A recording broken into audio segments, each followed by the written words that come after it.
We're here at River City Wrestling Con 2021 at the Jacksonville Fairgrounds. I'm here with Roselie Mendez, our newest correspondent on the Contrast Project. Rosie, how are you? I am great, Tracy. I'm doing really great. How are you doing? Doing fantastic. I mean, you know, you come down to this convention, whether you're a fan or not, whether you're a fan of the show, whether you're a fan of wrestling, professional wrestling, or not. This is really a cool place to be, honestly. It really is. You know? It really is. A lot of very cool people. Yeah. You know, all kinds of cool, friendly faces to see. You know, some in costumes supporting their heroes, and it's a great place to be in. I'm feeling it. Well, and there's a lot of the old school wrestlers are here. Yes. Some of the guys that have retired long ago. Absolutely. And they're out mingling with the crowd. And, and you know, there's a lot of fond memories for, you know, older people like me. You know? So we got memories from some of the older wrestlers that Shelton and I grew up with, of course. And then the newer, we were talking about this yesterday. You and Shelton were talking about some of the newer wrestlers and the female wrestlers. Right, absolutely. Especially with female wrestling, I feel like it's really taken off to, you know, a whole other level. Yeah. And I couldn't be happier, you know, to see where female wrestling has gone and how far it's come. So, you know, these girls, they are true badasses. So, oh my God, my heart goes out to these girls. Yeah, and we've met some of them here today. We have. And we've still got a whole nother day of shooting out here. We sure do. We just got our feet wet. I know. So coming up in some of the other episodes, other segments of the episode, we'll have guests coming on here. Some of them, we might have some of the promoters that come in. We might have some of the wrestlers come in, right? Yes. Oh, I know that we have one for sure. Really? It's going to be here with us tomorrow. That's right. I'm excited. I'm excited to see who it is. Oh yeah. Yay. Yeah. So it's really a nonstop thing down here, and year after year. This is actually the second year. Oh, Shelton had to get one of the little corn nuggets. Corn nuggets. That's right. He left the corn nuggets on the table, unbeknownst to him, that we're probably going to eat all of them. Yeah. I mean, how do you trust us? How do you trust us, Shelton? This is. I know they're too good. They're too good. They're too good. Along with the wrestling and the booths and the vendors selling merchandise, wrestling related merchandise. There's also some food trucks out front. Yes. And I'm a big food truckie. Yeah, absolutely. Some of the best food around. I mean, especially if it's local.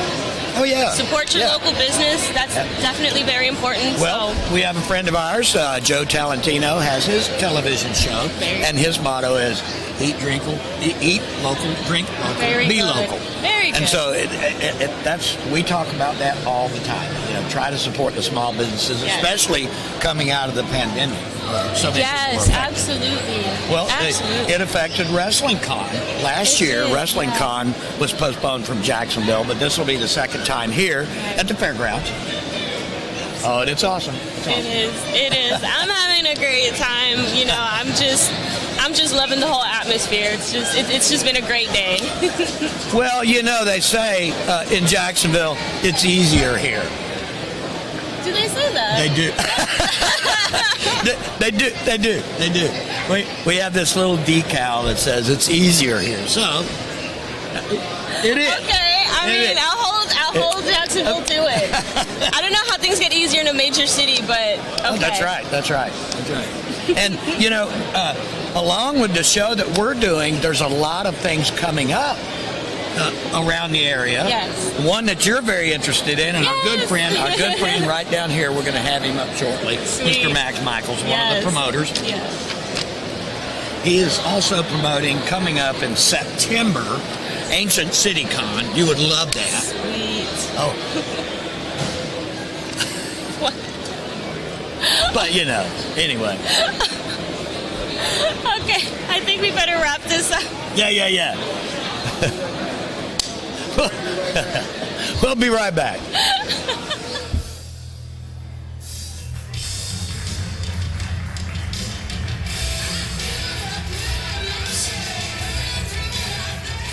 My next guest was born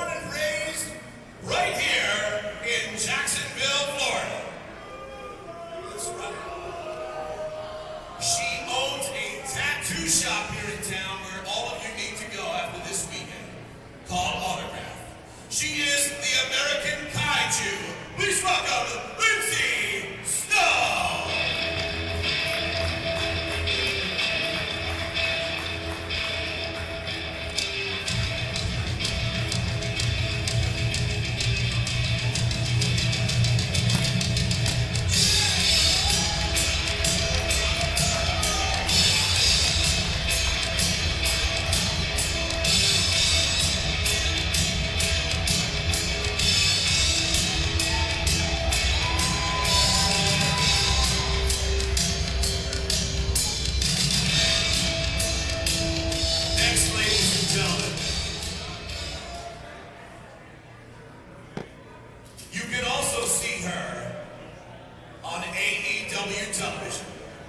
She's from straight out of your mama's kitchen.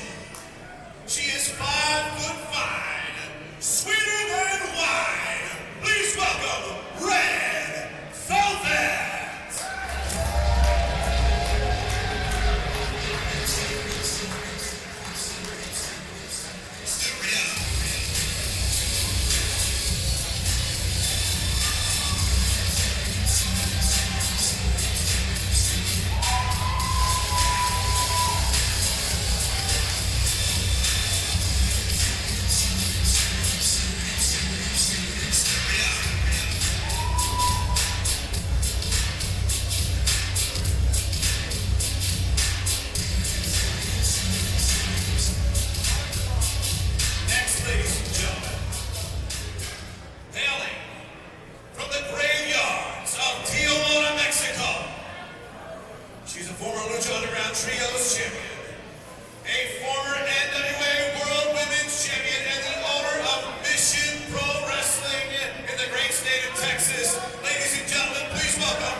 Been in the business?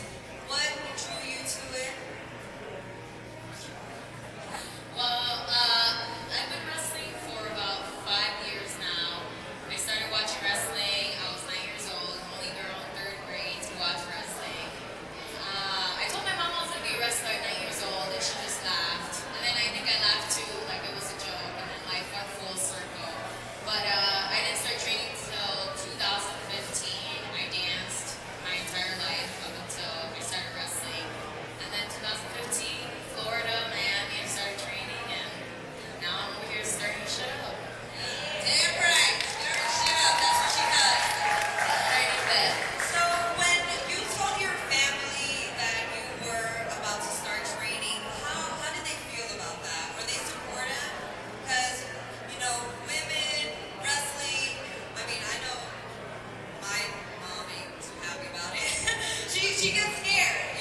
brother, so he was a big wrestling fan, and we used to watch it together, and that's really how I got heavily involved and became a fan. I told my mom when I was 9 I was going to be a wrestler, and she laughed at me.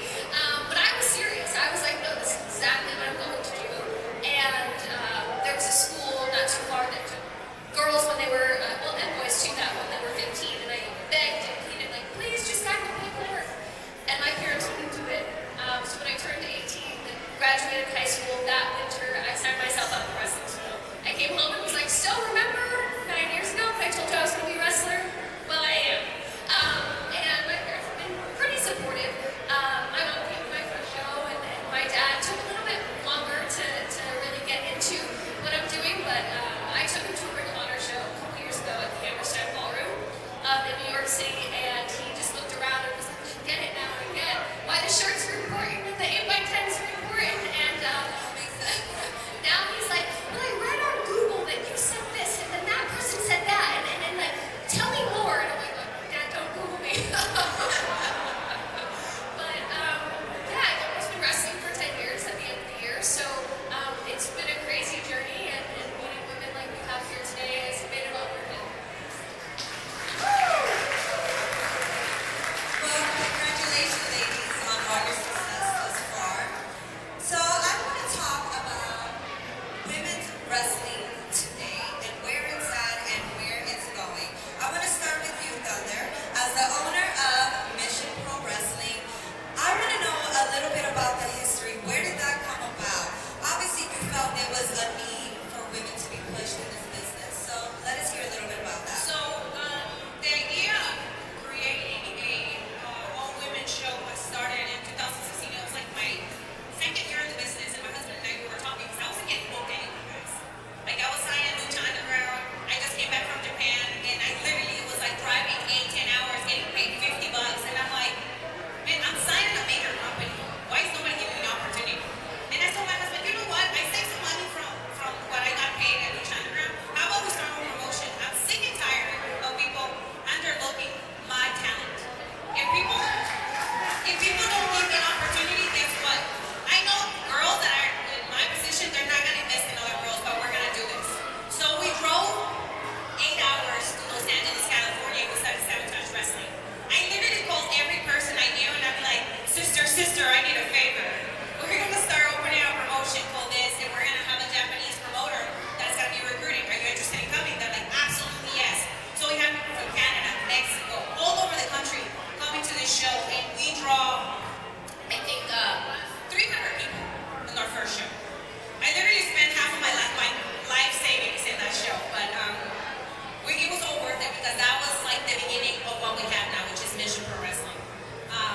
We left Sabotage Wrestling, and now we dedicated doing Mission Pro Wrestling after the Speak Out movement that came out. A lot of girls came out and they say that a lot of the times they didn't feel comfortable in the locker room because of what they had to go through. Like we didn't have spaces to change. We didn't have sometimes like some promoters were like trying to be as lazy and sleep in the same room that we were sleeping. So things like that, and it's just like hearing it over and over again. And my husband was like, you know what? It's time for us to make a change, like a real change, grassroots. Let's see how it goes. So we started calling everybody, like, hey, are you going to be part of this? Like, we don't have a lot of money, but it's going to happen. So we put it out there, and sponsors started coming in, and they started seeing what we were planning to do. So now we have Mission Pro Wrestling, who is the only show in the world that is run by 90.9% of women. In the back, it's like legit true. I see so much stuff, guys. I traveled to Mexico. I traveled to Japan, Canada, Europe. I seen a lot of stuff. I seen the treatment of women in this business, and I got sick and tired of it.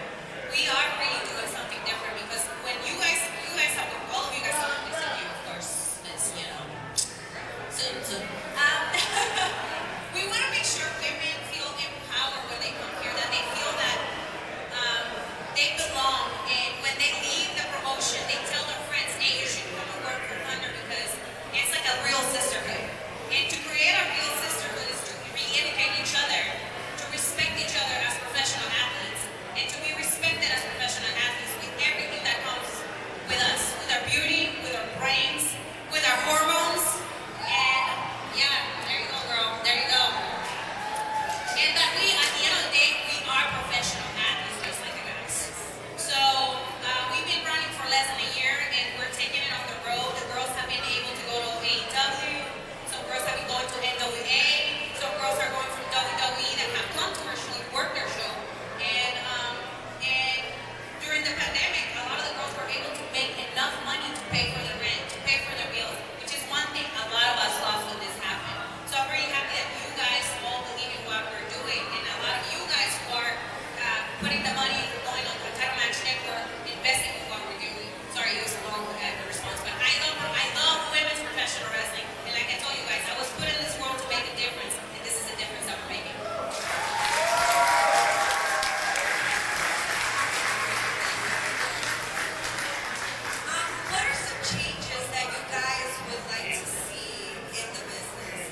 we deserve to have a bigger, like, we have the platform, but we need more time to be able to actually show what we are capable of.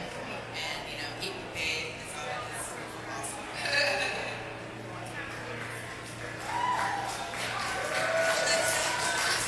No, I also 100% agree with all of that. I think with more TV time comes more pay. But at the basis of women's wrestling, I think the basic human rights are what's important.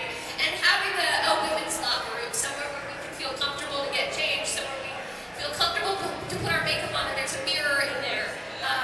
Those basic rights as a woman are what's important. So to know that there's places like that out there that are like willing to be like, hey, this just should be a given, means everything for all of us. So those are the real changes that need to be made. I think another one, and I'm just gonna shut up because I love to talk. Yes, you guys can see. There's another thing that I've noticed in the last 7 years that I work here. Not having access to positions of power in major companies is a huge thing that I've seen. I think a lot of the decision making that comes in women's professional wrestling becomes made by men. I think we should be allowed to make some of our decisions, or like the writing, the agency, booking some of the matches. That's where it's going to start a lot of the changes, because when we take ownership of all that, we are going to be able to like say, hey, you know what? The girls need this much. The girls need this. They need that. Because in a way, yes, we have made huge strides. Like I love Impact because they give you guys 20, 30-minute matches, and where in other companies, we're still working on that. But like definitely that's one of the things that we should have more opportunities and should be like, hey, we want to do this. We're like, yeah, sure. But it's gonna take some time. We do have some fans here. We've got a lot of fans around listening. I can see them on pins and needles. Who has some questions? We only have time for a couple. For any of these fantastic ladies here, I think they put on a great clinic and had a lot of really interesting things to say. I'm sure the footage will be out there. But what questions do we have for any of these women here today? Young lady right down here in front. Come on down. I just want to say you guys are all fabulous. Thank you so much for busting your asses every time you're out there. And you just makes me feel like this is I'm doing the right opportunity minister.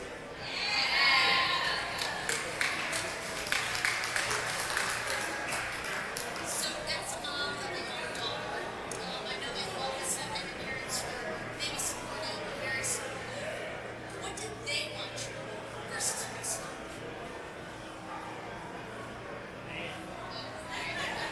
My mom just wanted me to go to college. I think that's like the main thing for parents, like just go to college, finish college. But I don't think she really had an issue with what I did. I think she just wanted me to go to college. So Thanksgiving is really awkward at my house because my sister is a rocket scientist. And I dump people on their heads. So obviously my parents didn't really want me to be a pro wrestler, but I'm a tattoo artist first. I've been tattooing for the past 17 years, so they really didn't want me to do tattoos. So whenever I started doing wrestling, they were like, oh, at least, you know, this is better than tattooing.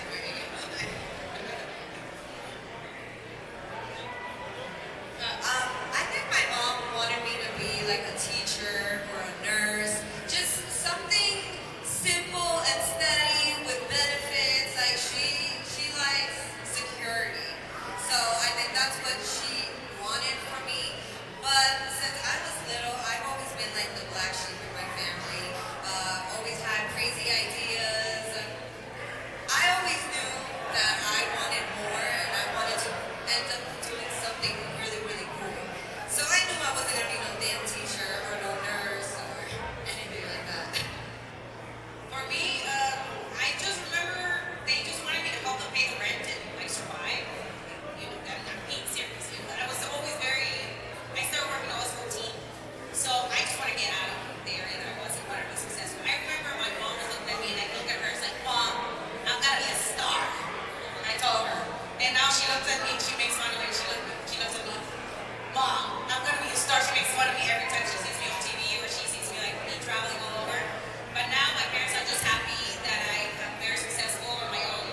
from, just slowly working my way to like here and there. See, when I was younger, I drew a lot, and I wanted to make comics. And being in the Philippines, like, oh yeah, we have Japanese manga everywhere. And I was like, that's what I want to do. I want to be in Japan. I want to go there. That's where I want to live. And then, as luck would have it, we don't necessarily have the funds, so it's free to dream. So, dude, totally. I mean, you're here, right? Yep. So I mean, I think you already reached a huge milestone just for coming here. It is, and the opportunities that it's presented to me, the way you work for it, I do believe in that, coming up for a very low standing in life. Everything. Absolutely. And it's just like, from a boy picking mangoes from the tree to like being here in the U.S., starting off as like a busboy, a smoothie maker, and then here now like actually wrestling. I could go back in time and ask myself, it's like, which timeline would I be in to like tell my younger self that's like, never give up and just keep doing what you're doing, believe in yourself. Absolutely. At the end of the day, it's like, it's what's in here that counts. As cliche as that sounds. But you're right. You got to have that passion. You got to have that drive. So I think it's great, that you just kept that dream alive, man. You're keeping it going. I do my best to. When I became the longest reigning, undisputed River City Wrestling cosplay champion in 2019. I was dethroned yesterday, but that's okay. Everyone's there for fun, so it was fun.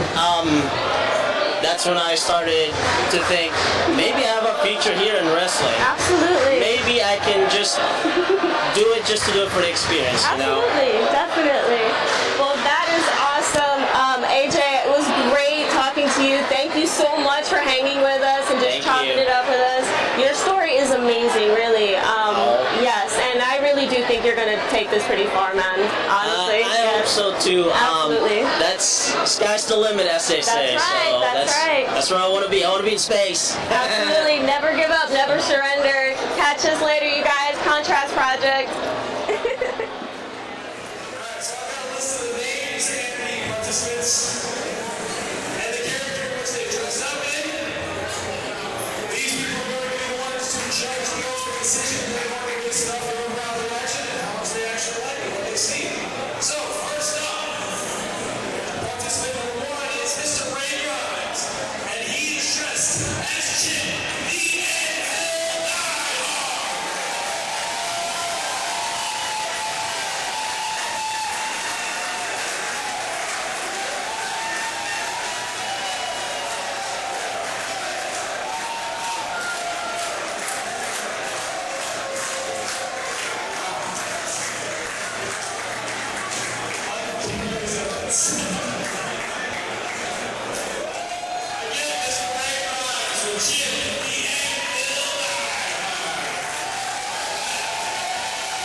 Next up, Justin Hancock, also as Hancock.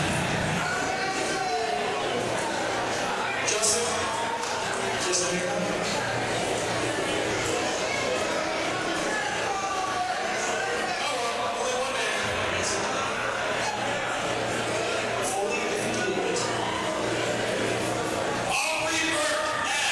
Sergeant Slaughter!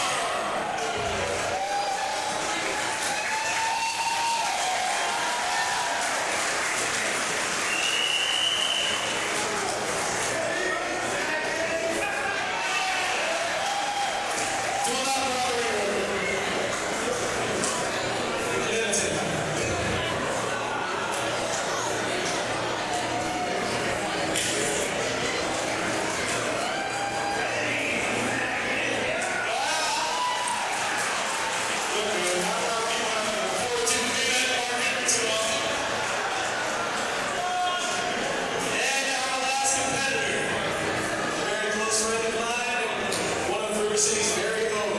Luke Fowler is Mrs. Foley's baby boy, Mick Foley.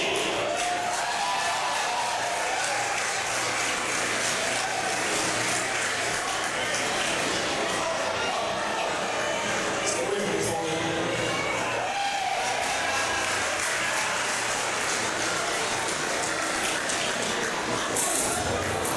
It's on the ground. That's like what, 3 points?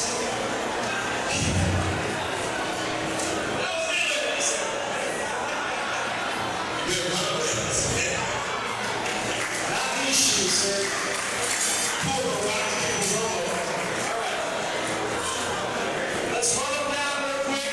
You guys make some noise. And then we'll let the judges decide. So we have Jimmy and the Lightheart.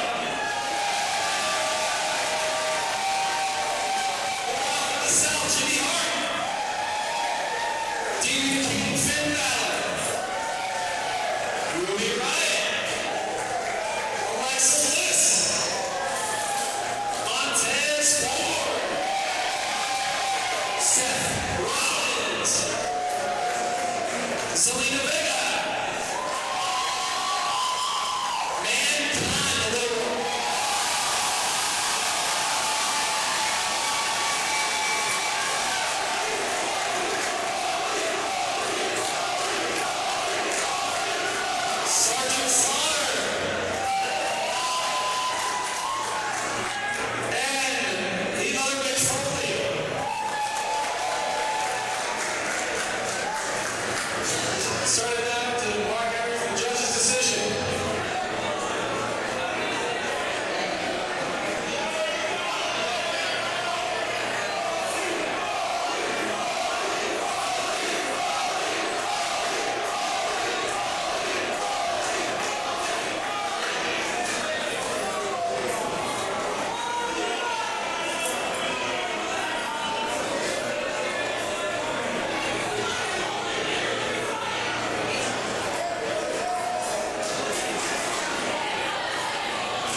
from Japan and Terry. Come over here. Somebody move over the rails. So I'll tell you what, man. You trade me that Wing Eagle Jacks Pacific belt you got there, and I'll give you this brand new River City Wrestling Con Cosplay Championship. There's no question. He just threw it on the ground. Take a lap.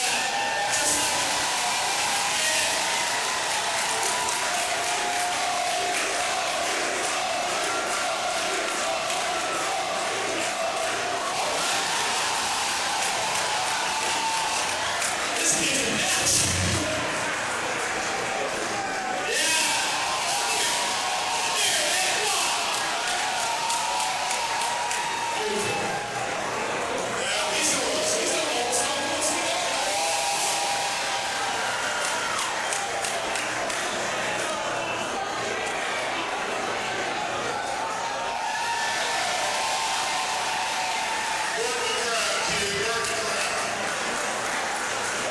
You guys just made a little boy's dreams come true. So I also have the second place finisher, and it was an uncanny. I mean, I've been around the guy for a long time. Jim Down Night Work.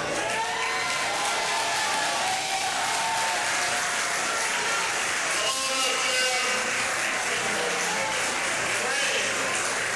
We don't exactly have a championship belt to give you, sir. Two tickets to the Jacksonville Sharks versus their rivals, the Orlando Predators.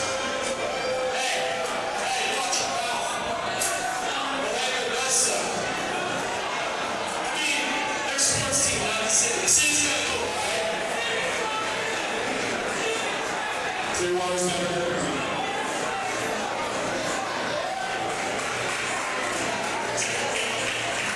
one more time, guys. Let's hear it.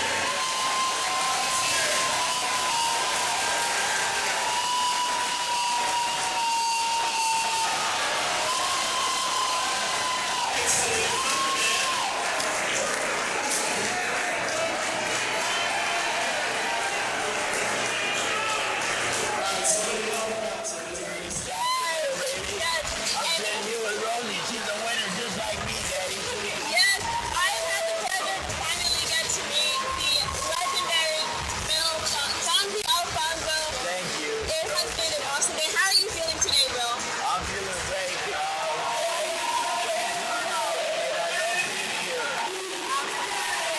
Absolutely. So what would you say, how do you feel with everything coming back? You know, we've been going through this whole pandemic thing. I mean, how do you feel with just everything kind of coming back to us?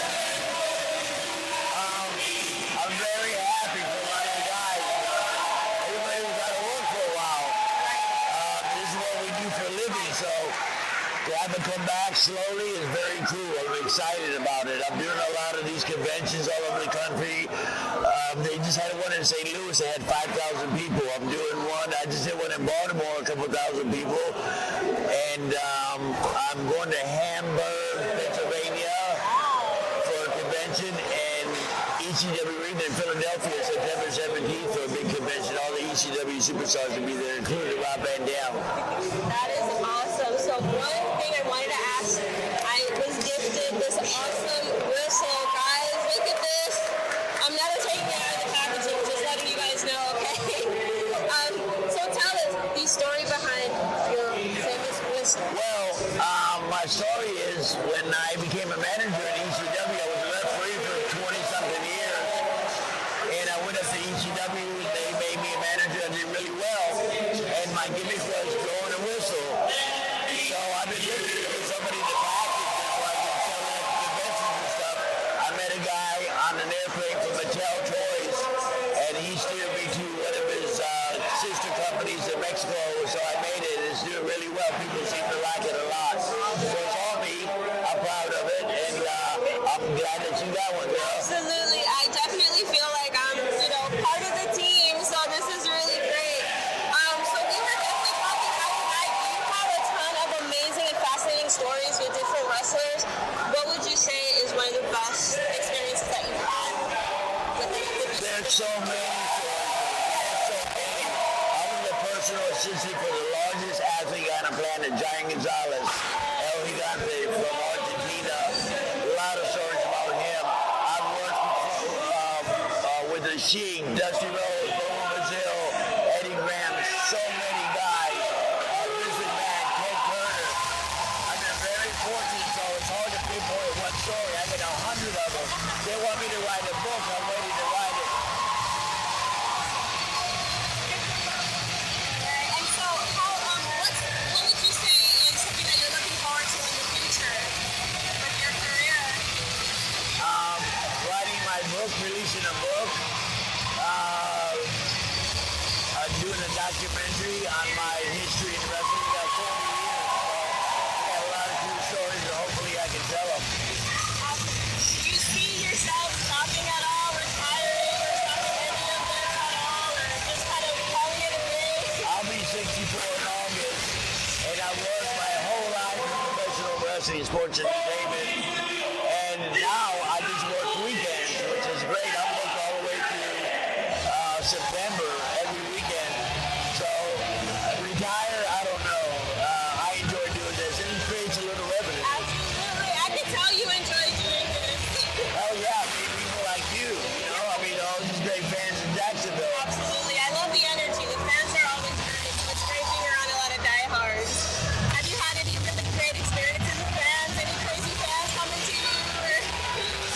Yeah, since I worked with RVD for 5 years, he was a big advocate for 420 for Poncarolo. And we did a centerfold spread in High Times magazine. It was pretty freaking cool. So I get people all fans coming up to me all the time, wanting to smoke with me and stuff, you know, putting a big bud in my hand. That's pretty cool. I love that. It's not only that, I'm a light smoker. RVD's the true 420 king. Oh, he's the one that really...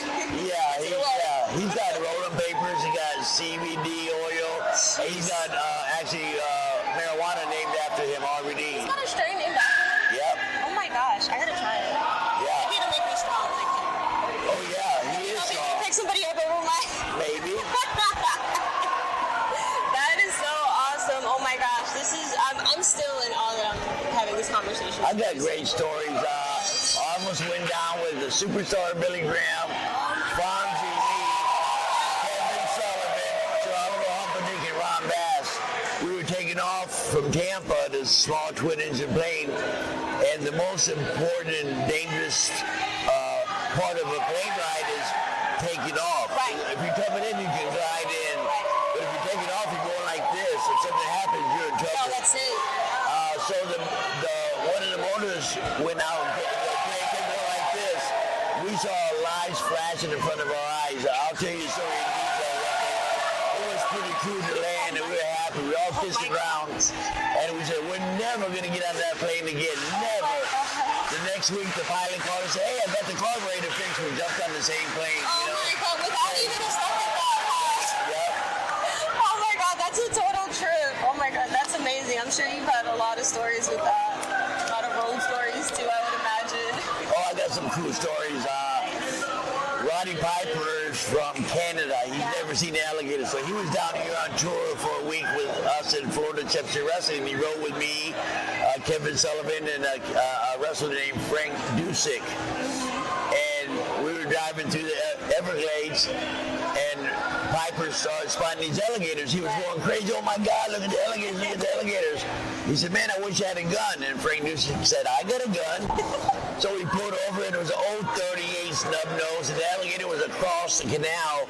And there's no way Piper's going to shoot the alligator and hit him, you know. It was like a 1 in a million. So Piper takes aim, he pulls the trigger, shoots the alligator, hits him in the neck. The alligator starts having a spasm, and he goes in the water and turns on it. He's floating upside down. So Piper thinks he's dead. Now he wants to swim out there and retrieve the alligator.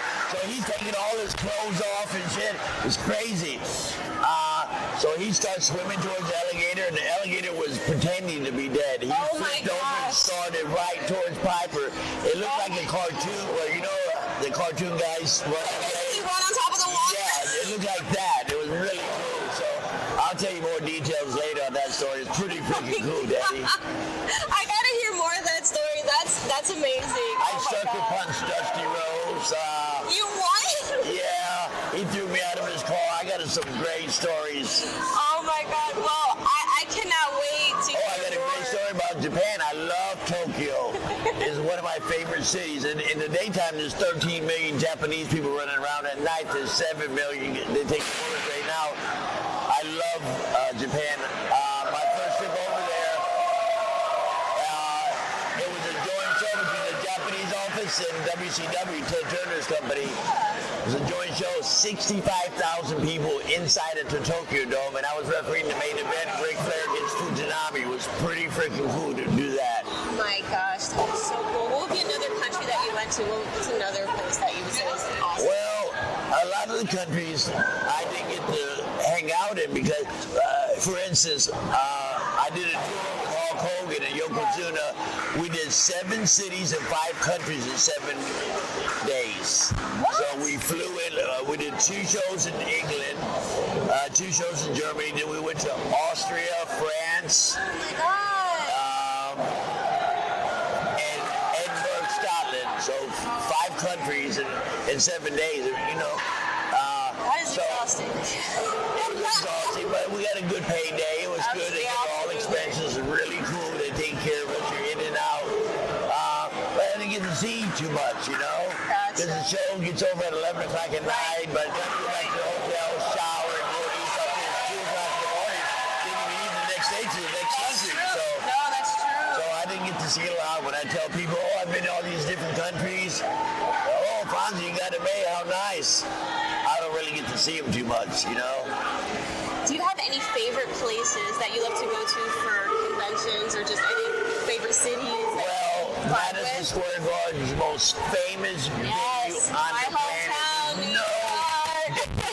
Madison Square. The I Garden. can say I've been there several times with WWF and stuff. I love that place. I love walking into Madison Square. It's amazing. I got a cool story about that. Vince McMahon liked me because I'm athletic. I took bumps. I'm quick. I'm slim. I'm in shape. And so my first time at Madison Square, oh no, it was my first time. It was at the Manhattan, so I was on the first Monday Night Raw. So I'm going in there, so I want to look good. I'm going to New York City, so I put on a beautiful suit. I got a Submariner Rolex, got nice luggage. I walk in, and Vince McMahon sees me. Oh, Fonzie, you look great. All the referees come, and there's shorts and jeans and T-shirts. And they say, hey, you see how Fonzie's dressed? I want you to dress like that.